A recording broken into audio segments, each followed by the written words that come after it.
ಸಮಯದಲ್ಲಿ ಸ್ವಾಮಿ ನಿನ್ನ ಸನ್ನಿಧಿಗೆ ಬರುವ ಹಾಗೆ ನೀವು ಕೃಪೆ ಮಾಡಿದಕ್ಕಾಗಿ ನಿನ್ನ ಸ್ತೋತ್ರ ವಂದನೆ ಸ್ವಾಮಿ. ಈ ಸಮಯದಲ್ಲಿ ಪರಿಶುದ್ಧಾತ್ಮ ದೇವರೇ ನಿಮ್ಮನ್ನು ಆಹ್ವಾನಿಸ್ತಾ ಇದ್ದೇನೆ. ನೀವು ಬಂದು ಅಪ್ಪ ನೀವು ಮಾತನಾಡುವಾಗ ನಾವೆಲ್ಲರೂ ನಿನ್ನ ಮಾತುಗಳು ಕೇಳಿ ಅಪ್ಪ ಬಲ ಹೊಂದು ಹಾಗೆ ನಮ್ಮೆಲ್ಲರೂ ನೀವು ಆಶ್ರಯಿಸಬೇಕೆಂದು ಯೇಸು ನಾಮದಲ್ಲಿ ಪ್ರಾರ್ಥಿಸುತ್ತೇನೆ ತಂದೆಯೇ, ಆಮೆನ್ ಆಮೆನ್. ದೇವರ ನಾಮಕ್ಕೆ ಸ್ತೋತ್ರ ಉಂಟಾಗಲಿ. ಕಳೆದ ಒಂದು ವಾರದಲ್ಲಿ ಕೂಡ ಶಿಸ್ತನಿಗೆ ಬರುವ ಆಶೀರ್ವಾದಗಳೆಂಬ ವಾಕ್ಯವನ್ನು ನಾವು ಧ್ಯಾನ ಮಾಡಿಕೊಂಡ್ವಿ.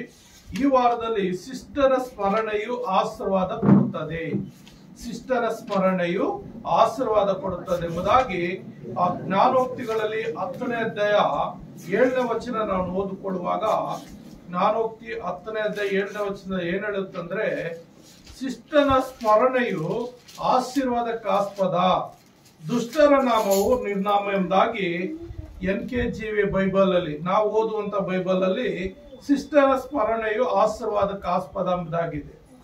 ಮತ್ತು KJV ಬೈಬಲ್ ಪವಿತ್ರ ಬೈಬಲ್ ಅಲ್ಲಿ ಏನ್ ಹೇಳುತ್ತಂದ್ರೆ, ನೀತಿವಂತರ ಸ್ಮರಣೆಯು ಧನ್ಯಕರವಾಗಿದೆ, ನೀತಿವಂತರ ಸ್ಮರಣೆಯು ಧನ್ಯಕರವಾಗಿದೆ, ದುಷ್ಟರ ಹೆಸರು ಕೊಳೆಯುತ್ತದೆ ಎಂಬುದಾಗಿದೆ.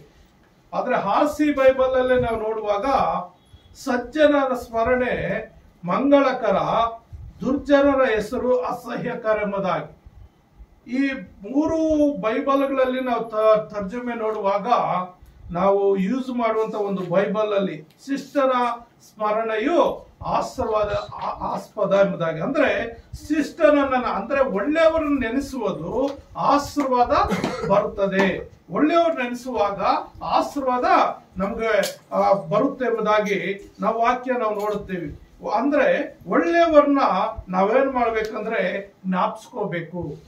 ಈ ಲೋಕದಲ್ಲಿ ಅನೇಕರು ಎಷ್ಟೋ ಜನರು ಒಳ್ಳೆಯವರು ಬಂದಿದ್ದಾರೆ ಹೋಗಿದ್ದಾರೆ.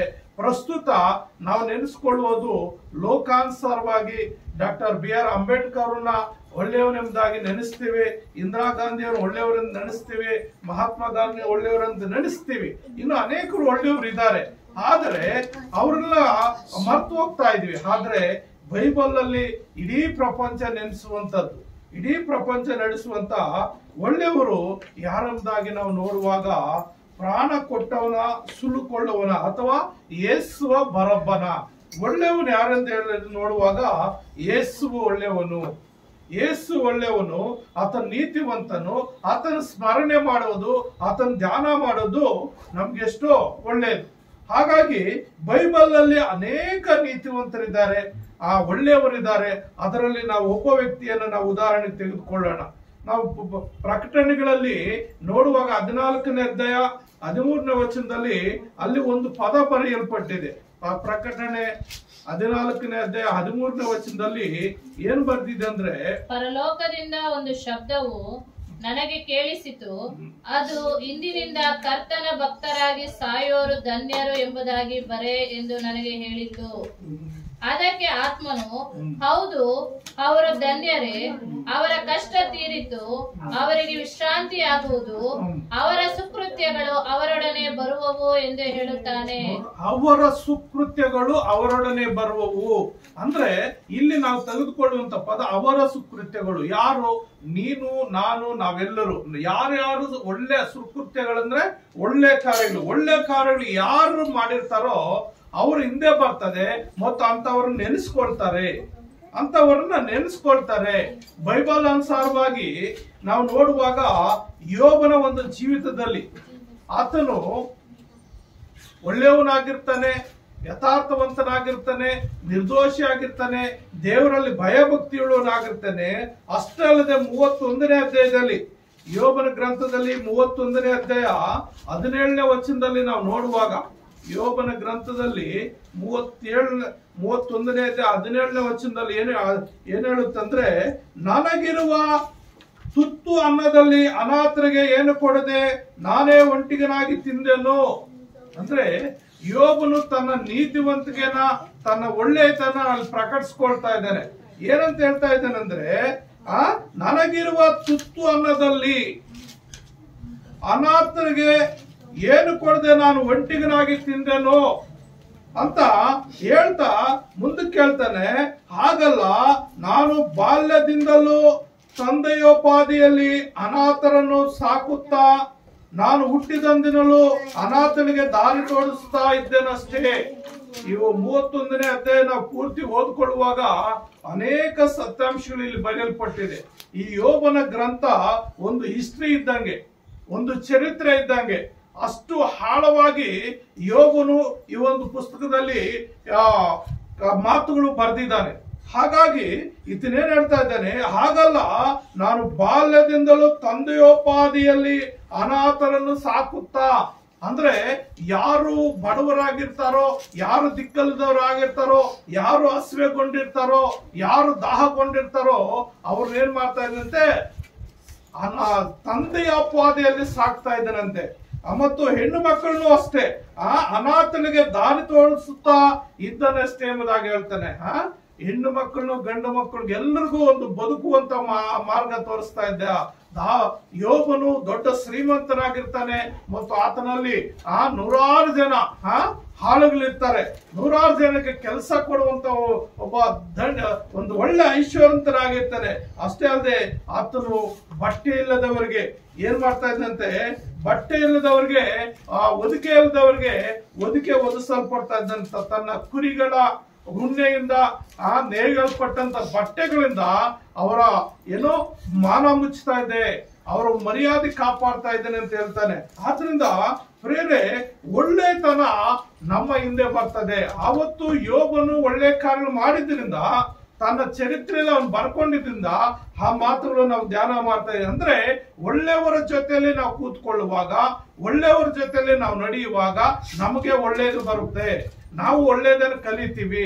ಅದೇ ಕಳ್ಳರ ಸಹವಾಸ, ಕೆಟ್ಟ ಸಹವಾಸ ನಾವು ಮಾಡ್ತಾ ಇದ್ರೆ ನಾವು ಎಷ್ಟು ಒಳ್ಳೆಯವರಾಗಿದ್ರು ಕೂಡ ಒಂದು ದಿವಸ ಅಲ್ಲ ಒಂದು ದಿವಸ ಅವರ ಜೊತೆಯಲ್ಲಿ ಅವರ ರೀತಿಯಲ್ಲಿ ನಾವು ಕೆಟ್ಟು ಹೋಗೋದಕ್ಕೆ ಕಾರಣಗಳಿರ್ತದೆ. ಅದೇ ಒಳ್ಳೆಯವರ ಜೊತೆಯಲ್ಲಿ ಕೂತ್ಕೊಂಡು ಎದ್ದು ಹೇಳುವಾಗ, ಒಳ್ಳೆಯವರ ಜೊತೆಯಲ್ಲಿ ಕೂತ್ಕೊಂಡು ಅವರ ಮಾತುಗಳು ಕೇಳುವಾಗ ನಾವು ಎಷ್ಟು ಕೆಟ್ಟವರಾಗಿದ್ರು ಮಾರ್ಪಾಡು ಆಗ್ಲಿಕ್ಕೆ ಅವಕಾಶ ಇದೆ. ಆದ್ರಿಂದ ಒಳ್ಳೆಯವರು ಸಹವಾಸ ಮಾಡುವಾಗ, ಅವರ ಜೊತೆಯಲ್ಲಿ ಅವರ ಮಾತುಗಳು ಆಡುವಂತ ಮಾತುಗಳು ನಾವು ಕೇಳುವಾಗ ನಮ್ಮ ಜೀವಿತದಲ್ಲಿ ಆಶೀರ್ವಾದಗಳು ತಾನಾಗಿ ಬರ್ತದೆ. ಯಾಕಂದ್ರೆ ನಾವು ಬದಲಾಗ್ತಾ ಇರ್ತೀವಿ. ಆದ್ರಿಂದ ಯೋಬನ ಜೀವಿತದಲ್ಲಿ ಆತನು 1ನೇ ವಚನದಲ್ಲಿ ನನ್ನ ಕಣ್ಣುಗಳಿಗೆ ನಾನು ನಿಬಂಧನೆ ಮಾಡ್ಕೊಂಡಿದ್ದೀನಿ, ಯುವತಿಯ ಮೇಲೆ ಹೇಗೆ ಕಣ್ಣಿಟ್ಟೇನೋ ಅಂತಾನೆ. ಅಂದ್ರೆ ಆತನ ಕಣ್ಣುಗಳಲ್ಲಿ ಒಂದು ನಿಬಂಧನೆ ಮಾಡ್ಕೊಂಡಿರ್ತಾನೆ, ಯಾರಿಗೂ ಯಾವುದೇ ರೀತಿ ಹಾನಿ ಮಾಡಬಾರ್ದು, ನನ್ನ ಕೈಲಾದಷ್ಟು ಉಪಕಾರ ಮಾಡಬೇಕು, ನನ್ನ ಕಣ್ಣುಗಳಿಂದ ಬಡವರನ್ನ, ದರಿದ್ರನ್ನ, ಆ ದಿಕ್ಕಲ್ದವ್ರು ನೋಡಿದ್ರೆ, ಹಸಿವೆ ಇರೋಂಥವ್ರು ನೋಡಿದ್ರೆ ಅವರ ಹಸಿವೆ ನೀಗಿಸ್ಬೇಕು, ಅವರ ದಾಹ ತೀರಿಸಬೇಕು, ಅವರ ಮಾನ ಮರ್ಯಾದೆ ಮುಚ್ಚಬೇಕು, ಅವ್ರಿಗೊಂದು ಬದುಕುವಂತ ಮಾರ್ಗ ತೋರಿಸಬೇಕೆಂಬುದಾಗಿ ಒಂದು ಒಳ್ಳೆತನ ಆತನ ಕಣ್ಣುಗಳಿಟ್ಕೊಂಡಿರ್ತಾನೆ. ಆದ್ರಿಂದ ಆತನ ಜೀವಿತದಲ್ಲಿ ಏನಾಗಿರ್ತಾನೆ, ಒಳ್ಳೆಯವನಾಗಿರ್ತಾನೆ, ದೇವ್ರಿಗೆ ಇಷ್ಟವುಳ್ಳವನಾಗಿರ್ತಾನೆ.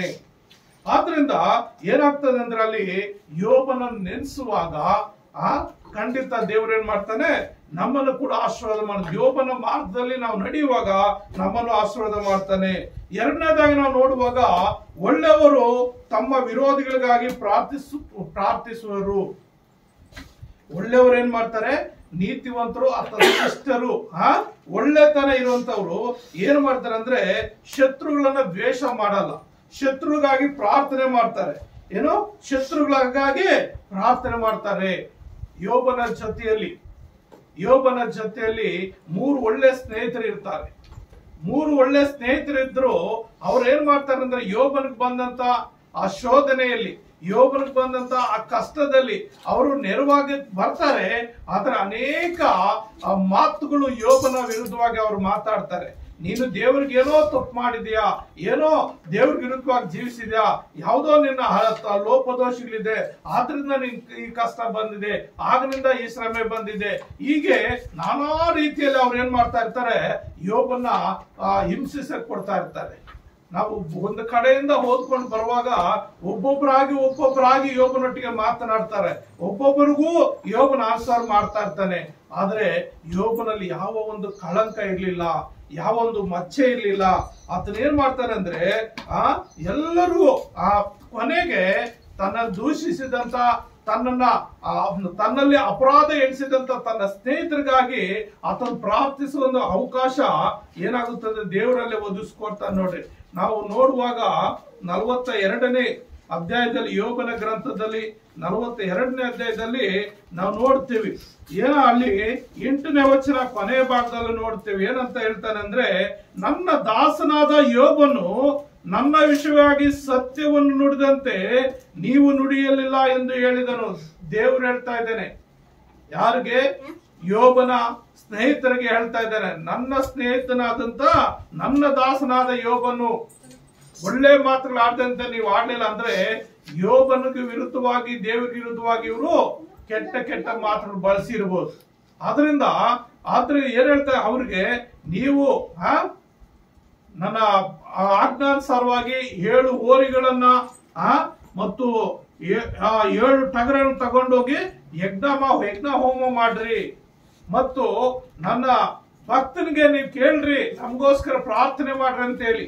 ಅವನು ನಿಮ್ಗೋಸ್ಕರ ಪ್ರಾರ್ಥನೆ ಮಾಡುವಾಗ ನಾನು ನಿಮ್ಮ ಅಪರಾಧಗಳೆಲ್ಲ ಕ್ಷಮಿಸಿ ನಿಮ್ಮನ್ನ ಆಶೀರ್ವಾದ ಮಾಡ್ತೀನಿ ಅಂತ ಹೇಳ್ತಾನೆ. 10ನೇ ವಚನದಲ್ಲಿ ನೋಡ್ತೀವಿ ನಾವು. 10ನೇ ವಚನ ಏನ್ ಹೇಳುತ್ತಂದ್ರೆ, ಯೋಬನು ತನ್ನ ಸ್ನೇಹಿತರಿಗೋಸ್ಕರ ಪ್ರಾರ್ಥಿಸಿದ ಬಳಿಕ, ಅಂದ್ರೆ ಯೋಬನು ತನ್ನ ಸ್ನೇಹಿತರಿಗೋಸ್ಕರ ಪ್ರಾರ್ಥನೆ ಮಾಡ್ತಾನೆ. ಆ ಸ್ನೇಹಿತರನ್ನ ದೇವರ ಆಶೀರ್ವಾದ ಮಾಡ್ತಾನೆ, ಅವರ ತಪ್ಪುಗಳನ್ನು ಕ್ಷಮಿಸ್ತಾನೆ, ಅವರು ಕೂಡ ಒಂದು ಮಾನಸಾಂತರ, ಒಂದು ಹೃದಯ ಕೊಡ್ತಾನೆ, ಅವ್ರು ಬದಲಾಗುವಂತ ಒಂದು ಆಶೀರ್ವಾದ, ಒಂದು ಅವಕಾಶ ಕಲ್ಪಿಸ್ಕೊಡ್ತಾನೆ. ಅಷ್ಟೇ ಅಲ್ಲದೆ ಯೋಬನು ತನ್ನನ್ನು ದೂಷಿಸಿದಂತವ್ರನ್ನ, ತನಗೆ ಹಿಂಸೆ ಕೊಟ್ಟವ್ರಿಗೋಸ್ಕರ ಪ್ರಾರ್ಥನೆ ಮಾಡಿದ ನಂತರ ಯೋಬನು ಏನ್ ಕಳ್ಕೊಂಡಿದ್ದನು ಏನ್ ಹೇಳ್ತಾನೆ, ಬಳಿಕ ಯೆಹೋವನು ಅವನ ದುಸ್ಥಿತಿಯನ್ನು ಹೋಗಲಾಡಿಸಿ ಅವನ ಸತ್ತು ಮೊದಲಿಗಿಂತ 2ರಷ್ಟಾಗಿ ಹೆಚ್ಚಿಸಿದರು ಅಂತ ಹೇಳ್ತಾರೆ. ಹಲ್ಲೆಲೂಯಾ, ದೇವರ ನಾಮ ಸ್ತೋತ್ರವಾಗಲಿ. ಅವನು ಪ್ರೇರೆ, ನಮ್ಮ ಶತ್ರುಗೋಸ್ಕರ ನಾವು ಪ್ರಾರ್ಥಿಸುವಾಗ ದೇವ್ರು ಏನ್ ಮಾಡ್ತಾನಂದ್ರೆ, ನಮ್ಮನ್ನ ನೋಡ್ತಾ ಇರ್ತಾನೆ, ನಮ್ಮನ್ನ ಅಬ್ಸರ್ವೇಷನ್ ಮಾಡ್ತಾ ಇರ್ತಾನೆ. ನಮ್ಮ ಕಡೆಗೆ ನಾವ್ ಹೇಗ್ ಜೀವಿಸ್ತಾ ಇದ್ವಿ, ನಮ್ಮ ನಡೆ ನುಡಿಗಳು ಹೇಗಿದೆ, ನಾವು ಶತ್ರುನ್ ಪ್ರೀತಿಸ್ತಾ ಇದ್ವಾ ಇಲ್ವಾ, ನಾವು ಶತ್ರುನ್ ದ್ವೇಷಿಸ್ತಾ ಇದ್ವಾ? ದೇವರ ವಾಕ್ಯ ಹೇಳ್ತದೆ, ನಿನ್ನ ಶತ್ರು ನೀವು ತಪ್ಪು ಮಾಡಿದ್ರೆ ಅವ್ರ ಕ್ಷಮೆ ಯಾಚಿಸುವಾಗ 770 ಸಾರಿ ಕ್ಷಮಿಸು ಅಂತ ಹೇಳ್ತಾ ಇದೆ. ಮತ್ತು ನಾನು ನಿನಗೆ ಒಂದು ಹೊಸ ಆಜ್ಞೆ ಕೊಡ್ತಾ ಇದ್ದೀನಿ, ಅದೇನಂದ್ರೆ ನಾನು ನಿಮ್ಮನ್ನು ಯಾವ ರೀತಿ ಪ್ರೀತಿ ಮಾಡ್ತೀನೋ ಅದೇ ರೀತಿಯಲ್ಲಿ ನೀವು ಒಬ್ರಿಗೊಬ್ಬರು ಪ್ರೀತಿ ಮಾಡ್ಕೊಡ್ರಿ ಅಂತ ದೇವರ ಆಜ್ಞೆ ಇದೆ. ಆದ್ರಿಂದ ನಿಮ್ಮ ಶತ್ರುಗೋಸ್ಕರ ಪ್ರಾರ್ಥಿಸ್ರಿ, ನಿಮ್ಮ ಹಿಂಸೆ ಪಡಿಸುವವ್ರನ್ನ ಪ್ರೀತಿಸ್ರಿ ಅಂತ ದೇವರ ವಾಕ್ಯಗಳಿದೆ. ಈ ವಾಕ್ಯಗಳನುಸಾರವಾಗಿ ನಾವೇನ್ ಮಾಡ್ಬೇಕಂದ್ರೆ, ನಮ್ಮ ಶತ್ರುಗೋಸ್ಕರ ನಾವು ಪ್ರಾರ್ಥನೆ ಮಾಡ್ಬೇಕು. ನಮ್ಗೆ ವಿರುದ್ಧವಾಗಿ ಜೀವಿಸುವಂತವ್ರಿಗೋಸ್ಕರ ಪ್ರಾರ್ಥನೆ ಮಾಡಬೇಕು. ಪ್ರಾರ್ಥನೆ ಮಾಡುವಾಗ ಯೋಬನ ಜೀವಿತದಲ್ಲಿ ಯಾವ ರೀತಿ ಕಳ್ಕೊಂಡಿದ್ದು 2ರಷ್ಟಾಗಿ ಹೆಚ್ಚಿಸಿದನೋ ಅದೇ ರೀತಿಯಲ್ಲಿ ನಮ್ಮೆಲ್ಲರ ಜೀವಿತದಲ್ಲಿ, ನಿನ್ನ ಜೀವಿತದಲ್ಲಿ ಆತನು ಹೆಚ್ಚಳ ಮಾಡ್ಲಿಕ್ಕಿದ್ದಾನೆ. ಮತ್ತು ಯೇಸು ಕ್ರಿಸ್ತನು ಕೂಡ ಅಲ್ಲಿ ಒಂದು 4-5 ವಿಧಿಯ ರೀತಿಯ ಜನರು ಇದ್ರು. ಮೊದಲು ಆತನ ಹಿಡುಕೊಟ್ಟಂತವರು ಮತ್ತು ಜೈಲಿಗೆ ಕರ್ಕೊಂಡಂತವರು ಫರಿಸಾಯರು, ಯಾಜಕರು, ಶಾಸ್ತ್ರಿಗಳು, ಮತ್ತು ಸಿಪಾಯಿಗಳು, ಮತ್ತು ಅಲ್ಲಿರಂತ ಆಫೀಸರ್ಗಳು, ಫರೋಹನು, ಮತ್ತು 2 ರಾತ್ರಿ ಎಲ್ಲ ಆ ಜೈಲಿಂದ ಈ ಜೈಲ್ಗೆ, ಈ ಜೈಲಿಂದ ಆ ಜೈಲ್ಗೆ, ಈ ಕೋರ್ಟಿಂದ ಆ ಕೋರ್ಟ್ಗೆ, ಆ ಕೋರ್ಟಿಂದ ಈ ಕೋರ್ಟ್ಗೆ, ಈಗ ಇಡೀ ರಾತ್ರಿ ಎಲ್ಲ ಯೇಸು ಕ್ರಿಸ್ತನನ್ನ ಸುತ್ತಾಡಿಸಿ ಹಿಂಸೆ ಕೊಟ್ಟು ಕೊರಡೆಗಳಿಂದ ಹೊಡೆದು ಮುಳ್ಳಿನ ಕಿರೀಟವನ್ನ ಹಾಕಿ ಎಷ್ಟು ಹಿಂಸೆ ಪಟ್ರು, ಎಷ್ಟು ಹಿಂಸೆ ಪಡಿಸಿದ್ರು. ಆತನ ಏನ್ ಮಾಡ್ತಾನೆ, ಕೊನೆಗೆ ಆ ಶಿಲುಬೆ ಮೇಲೆ ಮೊದಲನೇ ಮಾತಾಡ್ತಾನೆ, ತಂದೆಯೇ ಅವರಿಗೆ ಕ್ಷಮಿಸು, ತಾವು ಏನು ಮಾಡ್ತಾ ಇದ್ದಾರೆ ಅಂತ ಗೊತ್ತಿಲ್ಲ ಅಂತ. ನೋಡ್ರಿ ಎಂತ ಪ್ರೀತಿ, ಯೇಸುವಿನ ಪ್ರೀತಿ, ತನ್ನ ಶತ್ರುಗೋಗಿಸುವಂತ ಪ್ರಾರ್ಥಿಸುವಂತ ಪ್ರೀತಿ, ಪ್ರಾರ್ಥಿಸುವಂತ ಮನಸ್ಸು. ಅವ್ರು ಏನ್ ಮಾಡ್ತಾ ಇದ್ದಾರೆ ಅವ್ರಿಗೆ ಗೊತ್ತಿಲ್ಲ, ಅವ್ರು ಕ್ಷಮಿಸು ಅಂತ ಹೇಳಿ ಯೇಸು ಕ್ರಿಸ್ತನು ತಂದೆಯಾದ ದೇವರಿಗೆ ಅವ್ರಿಗೋಸ್ಕರ ಪ್ರಾರ್ಥಿಸ್ತಾ ಇದ್ದಾನೆ. ಹಾಗಾಗಿ ನಾವುಗಳು ಕೂಡ ನಾವೇನ್ ಮಾಡಬೇಕಂದ್ರೆ, ಒಳ್ಳೆಯವರಾಗಿರುವಂತ ನಾವು, ದೇವ್ರ ಮಕ್ಕಳಾಗಿರುವಂತ ನಾವು, ಯೇಸು ಕ್ರಿಸ್ತನ ರಕ್ತದಿಂದ ತೊಳೆಯಲ್ಪಟ್ಟಂತ ಪ್ರತಿಯೊಬ್ಬರು ಶತ್ರುಗೋಸ್ಕರ ಪ್ರಾರ್ಥಿಸಬೇಕು, ಅವ್ರನ್ನ ಮಿತ್ರನಾಗಿ ಮಾರ್ಪಡಿಸಬೇಕು, ಅವ್ರನ್ನ ದೇವರ ರಾಜ್ಯಕ್ಕಾಗಿ ಸಿದ್ಧಪಡಿಸಬೇಕು.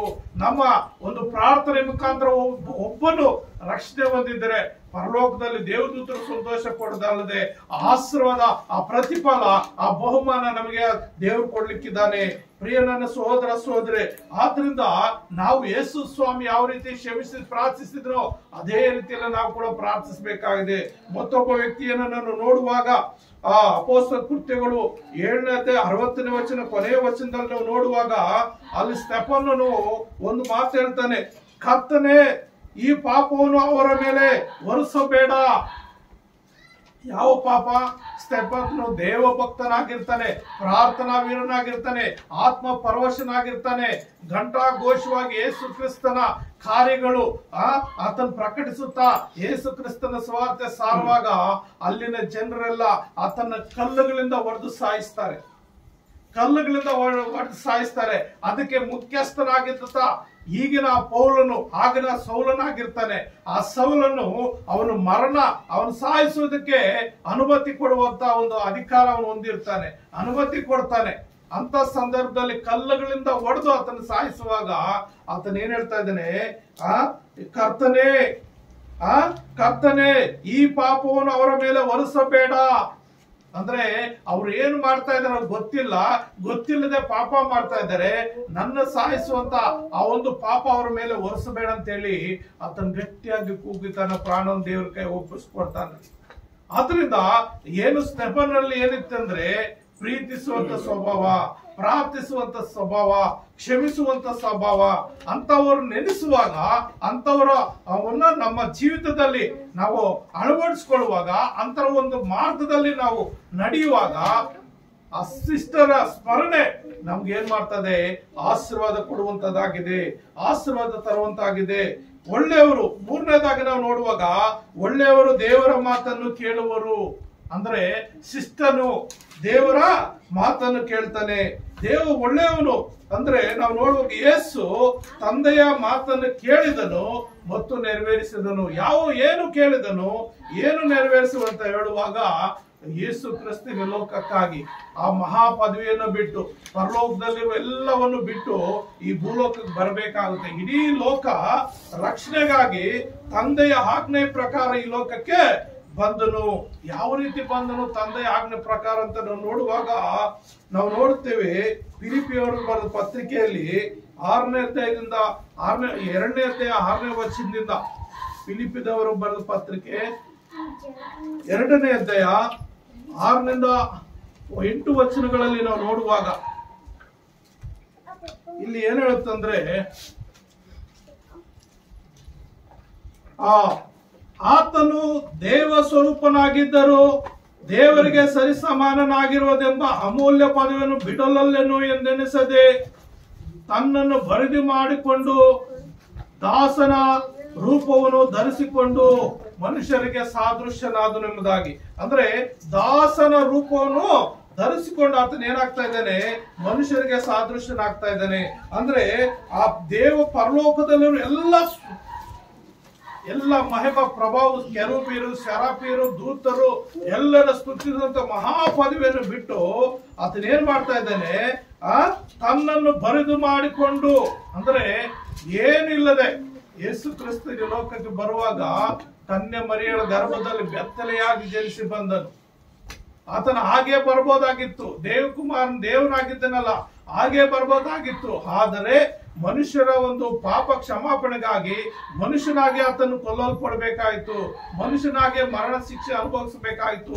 ಆದ್ರಿಂದ ಆತನ ಏನ್ ಮಾಡ್ತಾನಂದ್ರೆ ಇಲ್ಲಿ ದಾಸನ ರೂಪವನ್ನು ಧರಿಸಿಕೊಂಡು, ಅಂದ್ರೆ ದಾಸನು ಅಂದ್ರೆ ಒಂದು ವ್ಯತ್ಯಾಸ ಇದೆ, ಹಾಳು ಅಂದ್ರೆ ಒಂದು ವ್ಯತ್ಯಾಸ ಇದೆ. ಹಾಳು ಅಂದ್ರೆ ಬೆಳಗಿನಿಂದ ಸಾಯಂಕಾಲ ಕೆಲಸ ಮಾಡಿ ಸಾಯಂಕಾಲ ಮನೆಗೆ ಹೋಗ್ಬಿಡ್ತಾನೆ. ದಾಸನು ಆಗಲ್ಲ. ದಾಸನು ಯಜಮಾನನ ಹತ್ರ ಇರಬೇಕು. ಯಜಮಾನ ಅರ್ಧರಾತ್ರಿಯಲ್ಲಿ ಎದ್ದು ಕೆಲಸ ಮಾಡಿದ್ರೆ ಮಾಡ್ಬೇಕು, ಕೋಳ್ಗುಗ ಜಾಮದಲ್ಲಿ ಎದ್ದು ಕೆಲಸ ಮಾಡ್ಬೇಕಂದ್ರೆ ಮಾಡ್ಬೇಕು. 24 ಗಂಟೆ ಯಜಮಾನ ಏನ್ ಹೇಳ್ತಾನೋ ಅದ್ರ ಪ್ರಕಾರ ನಡೆಯುವಂತ ಕೆಲಸ ದಾಸನ ಕೆಲಸ. ಆದ್ರಿಂದ ಆತನ ಏನ್ ಮಾಡ್ತಾನೆ? ದಾಸನ ರೂಪವನ್ನು ಧರಿಸಿಕೊಂಡು ಮನುಷ್ಯರಿಗೆ ಸದೃಶ್ಯನಾದನು ಎಂಬುದಾಗಿ ಹೇಳ್ತಾ ಇದ್ದೆ. ಮುಂದೆ ವಚನ ನೋಡುವಾಗ, ಹೀಗೆ ಆತನ ಆಕಾರದಲ್ಲಿ ಮನುಷ್ಯನಾಗಿ ಕಾಣಿಸಿಕೊಂಡಿದ್ದಾಗ ತನ್ನನ್ನು ತಗ್ಗಿಸಿಕೊಂಡು ಮರಣವನ್ನು, ಅಂದರೆ ಶಿಲುಬೆಯನ್ನು ಮರಣವನ್ನಾದ್ರೂ ಹೊಂದುವಷ್ಟು ವಿಧೇಯನಾದನು. ಅಂದರೆ ತನ್ನನ್ನು ತಾನು ತಗ್ಗಿಸ್ಕೊಂಡು ನನಗೋಸ್ಕರ ನಿನಗೋಸ್ಕರ ನಮ್ಮನ್ನು ರಕ್ಷಣೆಗೆ ನಡೆಸುವುದಕ್ಕಾಗಿ ನಮ್ಮ ಎಲ್ಲ ಪಾಪಗಳನ್ನು ಆತನು ಹೊತ್ತುಕೊಂಡು ಆ ಶಿಲುಬೆಯಲ್ಲಿ ಮರಣವನ್ನು ಹೊಂದುವುದಕ್ಕೂ ಕೂಡ ಹಿಂದೆಗಿದೆ ಆತನು ವಿಧೇಯನಾದನು ಎಂಬುದಾಗಿ ನೋಡ್ತೀವಿ. ಆದ್ರಿಂದ ಒಳ್ಳೆಯವರು ಏನ್ ಮಾಡ್ತಾರಂದ್ರೆ ಯಾರಾದ್ರೂ ಗದರಿಸುವಾಗ ಬುದ್ಧಿ ಹೇಳುವಾಗ ಅವ್ರ ಮಾತುಗಳು ಕೇಳ್ತಾರೆ. ಅವ್ರು ಗದರಿಸಕ್ಕೆ ಹೋಗೋಡ್ತಾರೆ. ಇದು ನನ್ನ ಒಳ್ಳೆತನಕ್ಕಾಗಿ ಇವ್ರು ಬುದ್ಧಿವಾದ ಹೇಳ್ತಾ ಇದ್ದಾರೆ, ಈ ಮಾತು ನಾನು ಕೇಳ್ಬೇಕು, ಈ ಮಾತಿನನುಸಾರ ನಾನು ನಡಿಬೇಕು ಎಂಬುದಾಗಿ ಏನ್ ಮಾಡ್ತಾರಂದ್ರೆ ತಮ್ಮನ್ನ ತಾವು ತಗ್ಗಿಸ್ಕೊಳ್ತಾರೆ. ನಮ್ಮ ಯೇಸು ಕ್ರಿಸ್ತನೇ ಆ ದೇವಾದಿದೇವನು ಆಗಿರುವಂತ ಏಕೈಕ ದೇವರಾಗಿರುವಂತ ನಮ್ಮ ತಂದೆಯಾದ ದೇವರ ಏಕೈಕ ಪುತ್ರನಾಗಿದ್ದರೂ ಕೂಡ ಆತನ ಏನ್ ಮಾಡ್ತಾನೆ, ಎಲ್ಲ ಪದವಿಯನ್ನು ಬಿಟ್ಟು ಮನುಷ್ಯ ಕುಮಾರನಾಗಿ ಬರಿದು ಮಾಡಿಕೊಂಡು ದಾಸನ ರೂಪದಲ್ಲಿ ಬಂದು ನಮಗೋಸ್ಕರ ಆ ಕಲುವೆಯಲ್ಲಿ ಸಿಡುವ ಮೇಲೆ ತನ್ನ ಪ್ರಾಣವನ್ನು ಕೊಡ್ಲಿಕ್ಕೂ ಹಿಂತೆಗಿಲಿಲ್ಲ. ಅಷ್ಟು ವಿಧೇಯನಾದನು. ಅಂದ್ರೆ ತಂದೆಯ ಮಾತು ಆತನು ಮೀರ್ಲಿಲ್ಲ. ಆದ್ರಿಂದ ಹಿರಿಯರಾದಂತ ದೊಡ್ಡವರು ಯಾರಾದ್ರೂ ಹೇಳುವಾಗ, ತಂದೆ ತಾಯಿಗಳು ಹೇಳುವಾಗ, ಅಣ್ಣಂದ್ರು ಹೇಳುವಾಗ, ದೊಡ್ಡವ್ರು ಹೇಳುವಾಗ, ಚಿಕ್ಕವರಾದಂತ ನಾವು ಏನ್ ಮಾಡ್ಬೇಕಂದ್ರೆ ಅವರ ಮಾತುಗಳು ಕೇಳ್ಬೇಕು. ಅವರ ಮಾತುಗಳು ವಿಧೇಯರಾಗಿ ಅವ್ರು ಏನ್ ಹೇಳ್ತಾರೆ ಅಂತ ಗ್ರಹಿಸಿ ಆ ಮಾತಿಗನುಸಾರವಾಗಿ ನಾವು ಜೀವಿಸುವಾಗ ಆಶೀರ್ವಾದ. ಅವರು ನಮ್ಮನ್ನ ಇವ್ರು ಹೇಳಿದ ಮಾತೆಲ್ಲ ಕೇಳ್ತಾರೆ, ಇವ್ರು ಒಳ್ಳೆ ಹುಡುಗರು, ಒಳ್ಳೆ ಮಕ್ಕಳು ಎಂಬುದಾಗಿ ಏನ್ ಮಾಡ್ತಾರೆ, ಹರಿಸ್ತಾರೆ. ಆ ಒಂದು ಆಶೀರ್ವಾದಗಳು ನಮ್ಗೆ ಸಿಗ್ತದೆ. ಆದ್ರಿಂದ ನಾವು ದೇವರ ವಾಕ್ಯವನ್ನ ನಾವು ಕೇಳುವರಾಗಿರ್ಬೇಕು. ಅಷ್ಟೇ ಅಲ್ಲದೆ ದೇವರು ಯೇಸು ಕ್ರಿಸ್ತನು ಈ ಲೋಕೋಸ್ಕರ ನಮಗೋಸ್ಕರ ಮರಣ ಹೊಂದಲಿಕ್ಕೆ ಬಂದಿದ್ದನೆಂಬುದಾಗಿ ನಾವು ಯೋಹಾನನ ಸುವಾರ್ತೆಯಲ್ಲಿ, ಯೋಹಾನ ಬರೆದ ಸುವಾರ್ತೆಯಲ್ಲಿ 11ನೇ ಅಧ್ಯಾಯ 50ನೇ ವಚನ ನಮ್ಗೆ ಅಲ್ಲಿ ಬರೆಯಲ್ಪಟ್ಟಿದೆ. ಯೋಹಾನ ಬರೆದ ಸುವಾರ್ತೆ 11ನೇ ಅಧ್ಯಾಯ 50ನೇ ವಚನ ಏನ್ ಹೇಳಲ್ಪಟ್ಟಿದೆ ಅಂದ್ರೆ, ನಾವು ನೋಡುವಾಗ ಜನರೆಲ್ಲ ನಾಶವಾಗುವುದಕ್ಕಿಂತ ಒಬ್ಬ ಮನುಷ್ಯನು ಜನಕ್ಕೋಸ್ಕರ ಸಾಯುವುದು ನಿಮಗೆ ಹಿತವೆಂದು ನೀವು ಆಲೋಚಿಸುವುದಿಲ್ಲ ಎಂಬುದಾಗಿ ಹೇಳಿದನು. ಅಂದ್ರೆ ಆ ವರ್ಷದ ಯಾಚಕನು, ಆ ವರ್ಷದ ಒಂದು ದೇವರ ಕಾರ್ಯ ಮಾಡಂತ ಒಬ್ಬ ಯಾಚಕನು ಆತ್ಮ ಪರವಶನಾಗಿ ಯೇಸು ಕ್ರಿಸ್ತನು ಇಡೀ ಲೋಕಕ್ಕಾಗಿ ನಾವೆಲ್ಲರೂ ನಾಶವಾಗುವುದಕ್ಕಿಂತ ಆತನೊಬ್ಬನು ನಾಶವಾಗುವುದು, ಆತನೊಬ್ಬನು ಸಾಯುವುದು, ಜನಕ್ಕೋಸ್ಕರ ಸಾಯೋದು ಒಳ್ಳೇದಾಗಿತ್ತಂತೆ ದೇವರ ದೃಷ್ಟಿಯಲ್ಲಿ ಇಡೀ ಪ್ರಪಂಚದ ಜನರಾಗಿರುವಂತ ನಾವು ಸಾಯೋದಕ್ಕಿಂತ ತನ್ನ ಏಕೈಕ ಕುಮಾರನ ಸಾಯೋದು ಆತನ ದೃಷ್ಟಿಯಲ್ಲಿ, ದೇವರ ದೃಷ್ಟಿಯಲ್ಲಿ ಇಷ್ಟವಾಗಿತ್ತು ಎಂಬುದಾಗಿ ನಾವು ನೋಡ್ತೇವೆ. ಮತ್ತು 18ನೇ ಅಧ್ಯಾಯದಲ್ಲಿ, ಯೋಹಾನ ಬರೆದ ಸುವಾರ್ತೆ 18ನೇ ಅಧ್ಯಾಯದಲ್ಲಿ ಕೂಡ 14ನೇ ವಚನ ಒಂದು ಮಾತು ಹೇಳ್ತದೆ. ಅಲ್ಲಿ ಕೂಡ ಆ ವರ್ಷದ ಯಾರು 13-14ರಲ್ಲಿ ಇವನು ಆ ವರ್ಷದ ಮಹಾಯಾಜಕನಾದ ಕಾಯಪ್ಪನ ಮಾವನಾಗಿದ್ದನು. ಆ ಕಾಯಪ್ಪನೇ ಒಬ್ಬ ಮನುಷ್ಯನು ಜನಕ್ಕೋಸ್ಕರ ಸಾಯುವುದು ಹಿತಕರವೆಂದು ಯೆಹೂದ್ಯರಿಗೆ ಆಲೋಚನೆ ಕೊಟ್ಟವನು. ಜನರೆಲ್ಲಕ್ಕೋಸ್ಕರ ಸಾಯುವುದು ಹಿತಕರವೆಂದು, ಒಳ್ಳೇದೆಂಬುದಾಗಿ ಆಲೋಚನೆ. ಆ ಮನುಷ್ಯನ ಯಾರು ಅಂದ್ರೆ ಯೇಸು ಕ್ರಿಸ್ತನು. ನಾವು ಅದೇ ಯೋಹಾನ ಬರೆದ ಸುವಾರ್ತೆ 11ನೇ ಅಧ್ಯಾಯ 52ನೇ ವಚನದಲ್ಲಿ ನೋಡುತ್ತೇವೆ. 52ನೇ ವಚನದಲ್ಲಿ ಏನ್ ಹೇಳುತ್ತಂದ್ರೆ, ಯೇಸು ಆ ಜನಕ್ಕೋಸ್ಕರ ಮಾತ್ರವಲ್ಲದೆ ಚೆದರಿರುವ ದೇವರ ಮಕ್ಕಳನ್ನು ಒಟ್ಟುಗೂಡಿಸುವುದಕ್ಕೂ ಸಹ ಸಾಯೋದಕ್ಕಿದ್ದನು. ಹಲ್ಲೆಲೂಯಾ. ನೋಡ್ರಿ, ಯೇಸು ಆ ಜನಕ್ಕೋಸ್ಕರ ಮಾತ್ರವಲ್ಲದೆ, ಆ ಜನರು ಯೆಹೂದ್ಯರಿಗೋಸ್ಕರ ಮಾತ್ರವಲ್ಲದೆ ಚೆದರಿರುವ ದೇವರ ಮಕ್ಕಳನ್ನು, ಅಂದ್ರೆ ನಾವೆಲ್ಲರೂ ದೇವರ ಸೃಷ್ಟಿನೇ, ನಾವೆಲ್ಲರೂ ಚೆದರು ಹೋಗಿದ್ದೀವಿ. ನೋಹನ ಮಕ್ಕಳಾದಂತ ಶೇಮ, ಹಾಮ್, ಯಫೇತ್ ಈ 3 ಜನರು ಮಾತ್ರ ಉಳಿತಾರೆ. ಆ 3 ಜನರಲ್ಲಿ ಹಾಮನ ಸಂತಾನ ಅಬ್ರಹಾಮನಾಗಿರ್ತಾರೆ ಮತ್ತು ಮಿಕ್ಕಿದವರ ಸಂತಾನ ಇಬ್ಬರ ಸಂತಾನ ನಾವು ಯಾರೋ ಒಬ್ಬರ ಸಂತಾನವಾಗಿರ್ತೀವಿ. ನೋಹನ ಮಕ್ಕಳು 3 ಮಕ್ಕಳಲ್ಲಿ ನಾವು ಯಾರೋ ಒಬ್ಬರ ಸಂತಾನ ಆಗಿದ್ದೀವಿ. ನಾವೆಲ್ಲ ಚೆದರೋಗಿದ್ವಿ ಪ್ರಪಂಚ ಎಲ್ಲನು. ನಮ್ಮೆಲ್ಲರನ್ನು ಒಟ್ಟುಗೂಡಿಸೋದಕ್ಕೆ ಯೇಸು ಕ್ರಿಸ್ತನು ಸಾಯುವುದೇ ಸಿದ್ಧನಾಗಿ ಬಂದನಂತೆ, ತಂದೆಯ ಮಾತನ್ನು ನೆರವೇರಿಸೋದಕ್ಕೆ ಬಂದನಂತೆ. ಆದ್ರಿಂದ ಆತನು ತಂದೆಯಾದ ದೇವರ ಮಾತನ್ನು ಕೇಳಿ ನೆರವೇರಿಸುವಾಗ ನಾವು ಕೂಡ ದೇವರ ಆಜ್ಞೆಗಳನ್ನು ಕೈಕೊಂಡು ದೇವರು ಏನ್ ಹೇಳ್ತಾನೋ ಆ ಆಜ್ಞಾನುಸಾರವಾಗಿ ನಾವೇನ್ ಮಾಡ್ಬೇಕು, ದೇವರ ವಾಕ್ಯವನ್ನು ಕೇಳಬೇಕು. ದೇವರ ವಾಕ್ಯವನ್ನು ಕೇಳಬೇಕು, ದೇವರ ಆಜ್ಞೆಗಳನ್ನು ಅನುಸರಿಸಬೇಕು, ದೇವರ ಆಜ್ಞಾನುಸಾರವಾಗಿ ನಾವು ನಡಿಬೇಕು. ಅನೇಕರು ಏನಾಗ್ತಾ ಇದ್ದಾರೆ ಅಂದ್ರೆ ದೇವರ ಮಾತು ತಳ್ಳಾಗ್ತಾ ಇದ್ದಾರೆ. ಅನೇಕರು ದೇವರ ಮಾತುಗಳು ತಳ್ಳಿಬಿಟ್ಟು ದೂರ ಹೋಗ್ತಾ ಇದ್ದಾರೆ. ತಮ್ಮನ್ನು ನಾಶನದ ಕೂಪದಲ್ಲಿ ತಮ್ಮನ್ನು ತಾವು ಬೀಳಿಸ್ಕೊಳ್ತಾ ಇದ್ದಾರೆ. ಈ ಲೋಕಾನುಸಾರವಾಗಿ, ಲೋಕ ಇಷ್ಟಾನುಸಾರವಾಗಿ, ಲೋಕದ ಚಿಂತೆಗೆ ಒಳಗಾಗಿ ಅನೇಕರು ಏನ್ ಮಾಡ್ತಾ ಇದ್ದಾರೆ ಅಂದ್ರೆ ನಶಿಸಿ ಹೋಗ್ತಾ ಇದ್ದಾರೆ, ನಾಶವಾಗ್ತಾ ಇದ್ದಾರೆ. ದೇವರ ಆಜ್ಞೆ ಅವರಿಗೆ ಹುಚ್ಚು ಮಾತಾಗಿದೆ. ಆದ್ರಿಂದ ದೇವರಾರಿಸಿಕೊಂಡಂತ ನಾವುಗಳಾದ್ರು ದೇವರು ಪ್ರತಿದಿನ ನಮ್ಮೊಟ್ಟಿಗೆ ಏನು ಮಾತನಾಡ್ತಾನೆ, ಆ ವಾಕ್ಯವನ್ನು ಓದುವಾಗ, ಬೈಬಲ್ ಓದುವಾಗ, ಪ್ರಾರ್ಥಿಸುವಾಗ ದೇವರು ನಮ್ಮನ್ನು ಮಾತನಾಡುವಾತನಾಗಿದ್ದಾನೆ. ತನ್ನ ವಾಕ್ಯಗಳ ಮುಖಾಂತರ ಮಾತನಾಡುವಾತನಾಗಿದ್ದಾನೆ. ಆ ವಾಕ್ಯಗಳನ್ನು ಅನುಸರಿಸಿ ನಾವು ನಡೆಯುವಾಗ ಖಂಡಿತವಾಗ್ಲೂ ನಮ್ಮೆಲ್ಲರ ಜೀವಿತಗಳನ್ನ ಆತನು ಬದಲಾಯಿಸಲಿಕ್ಕೆ ಸಿದ್ಧನಾಗಿರ್ತಾನೆ, ಬದಲಾಯಿಸ ಶಕ್ತನಾಗಿದ್ದಾನೆ. ಆತನಿಗೆ ಅಸಾಧ್ಯವಾದ ಯಾವುದಿಲ್ಲ. ಆತನು ಎಲ್ಶಡಾಯ್ ದೇವರಾಗಿದ್ದಾನೆ, ಆತನು ಸರ್ವಶಕ್ತನಾದ ದೇವರಾಗಿದ್ದಾನೆ.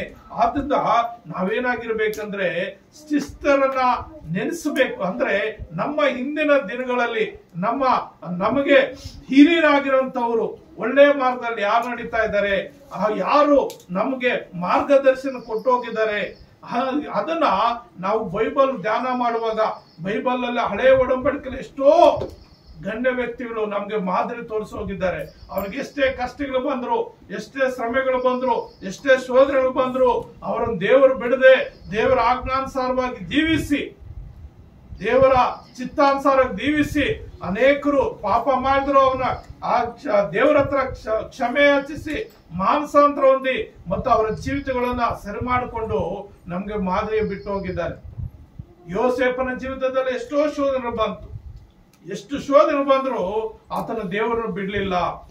ದಾವೀದನ ಜೀವಿತದಲ್ಲಿ ಅವನು ಒಂದ್ಸಾರಿ ಪಾಪ ಮಾಡ್ಬಿಡ್ತಾನೆ, ದೇವರ ವಿರುದ್ಧವಾಗಿ ಪಾಪ ಮಾಡ್ಬಿಡ್ತಾನೆ.